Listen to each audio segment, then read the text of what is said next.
안녕하세요, 종일TV입니다. 어제 서울시당 국민의힘 신년 인사회에서 우리 한동훈 위원장께서 굉장히 의미가 크게 김균효 회계사를 마포 을 지역에 출마를 하겠다라고 기존 지역구 국회의원 정청래를 몰아내겠다라고 굉장히 의미 있는 말씀을 하셨습니다. 그런데 그 출마 선언을 한 직후 김균효 회계사의 행보에 대해서 굉장히 우려를 할 수밖에 없는 말씀들을 하셔서 여러분들께 불가피하게 소개를 드리고 제가 이렇게 방송을 켰는데요. JTBC 유튜브 장르만 여의도라는 채널에 나가서서 이렇게 말씀을 했다고 하는데요. 주가 조작 의혹, 명품 가방 수수 의혹을 놓고 경중을 따지자면 분명히 디올백은 심각한 사건이다 라고 말씀을 하셨습니다. 서울의 소리 좌파 유튜브 채널에서 신북 성향의 목사가 몰래카메라를 여기다 설치를 해서 함정 취재를 했던 그 사건을 가리키면서 이렇게 이야기를 하신 건데요. 김균효 회계사는 둘 다 부적절하지만 이것에 대해서만큼은 지금 시점에서 분명한 진상을 이야기하고 대통령이든 영부인이든 입장을 표명하는 게 국민 마음을 추스릴 수 있는 방법이라고 했다고 합니다. 뿐만 아니라 허영의 대명사로 알려진 프랑스 왕비 마리 앙투아네트가 18세기 프랑스 혁명으로 비참한 최후를 맞이한 것을 언급하면서 사치와 난잡한 사생활이 하나하나 드러나면서 국민의 감성이 폭발된 것이다. 지금 이 사건도 국민의 감성을 건드렸다라고 본다고 했는데요. 마리 앙투아네트와 김건희 여사를 비교한다는 것은 굉장히 좀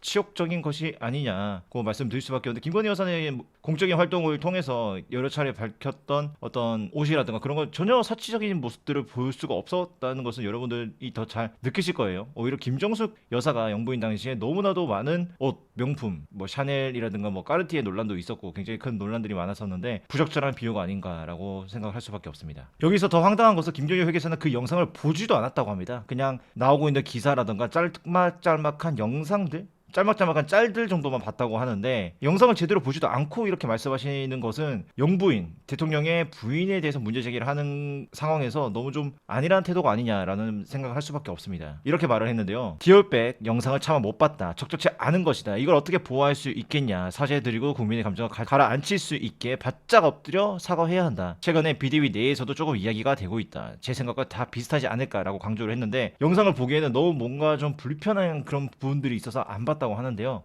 영상은 최소한 보시고 비판을 하거나 아니면 영상을 보고 나서는 마음이 좀 바뀔 수도 있죠. 왜냐면 한 여성이 코바나 컨텐츠 사무실 지하에 있습니다. 거기에서 일을 하고 있는데 60대 70대쯤 되어 보이는 친북 성향의 목사가 찾아가서 여기다 몰래카메라를 설치해가지고 찍고 있었다니까요.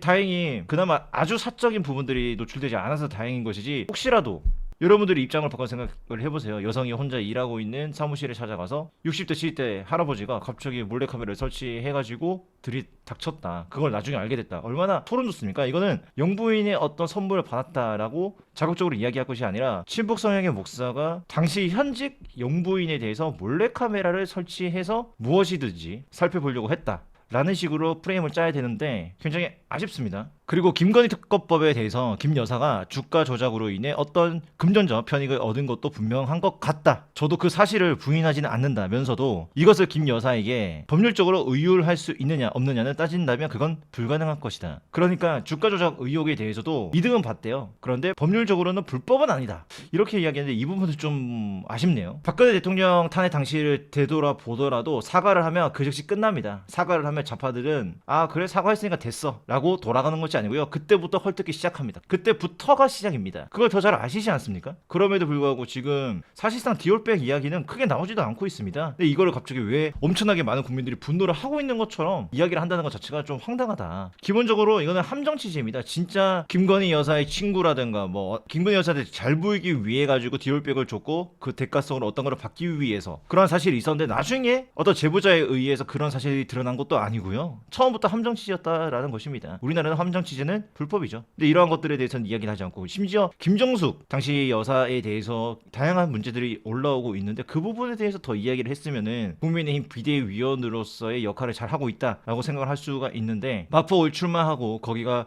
험지라는 것도 잘 알고 있습니다. 그런 의미 있는 역할을 하시는 것에 대해서도 박수를 보내고 있는데 그런 상황 속에서 오히려 김건희 여사를 이런 식으로 건드린다는 것 자체는 전혀 합리적인 비판도 아니고 내부 저격으로 볼 수밖에 없다. 이게 총선 전략인가요? 그런 시간에 김정숙 타지마할 사건, 샤넬 명품 사건 이런 것들에 대해서 좀 더 문제 제기를 해주셨으면 좋겠습니다.